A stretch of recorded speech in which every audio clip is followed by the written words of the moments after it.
20-ാം നൂറ്റാണ്ടിലെ ഏറ്റവും വലിയ ക്രൈസ്തവ മിസ്റ്റിക്കുകളിൽ പ്രധാനിയാണ് വിശുദ്ധ പാദ്രെ പിയോ.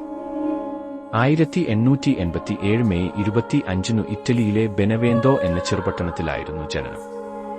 ഗേസിയോ മാരിയോ ഫോർജിയോനും മരിയ ഗീസെപ്പയുമാണ് മാതാപിതാക്കൾ.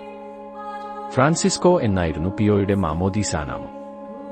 15 വയസ്സിൽ കപ്പൂച്ചിൻ സന്യാസ സമൂഹത്തിൽ പ്രവേശിച്ച പിയോ 19-ാമത്തെ വയസ്സിൽ കപ്പൂച്ചിൻ സഭയിൽ അംഗമായി വ്രതം ചെയ്തു.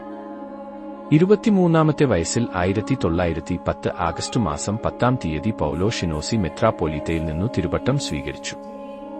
1918 സെപ്റ്റംബർ 20 തീയതി 31-ാമത്തെ വയസ്സിൽ ആദ്യമായി ശരീരത്തു പഞ്ചക്ഷതമുണ്ടായി.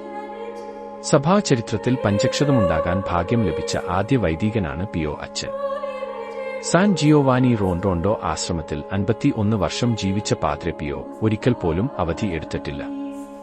ഈശോ മറിയം നാമം ഉച്ചരിച്ചുകൊണ്ടു 1968 സെപ്റ്റംബർ 23 തീയതി 81 മത്തെ വയസ്സിൽ പാദ്രെ പിയോ സ്വർഗത്തിലേക്ക് യാത്രയായി.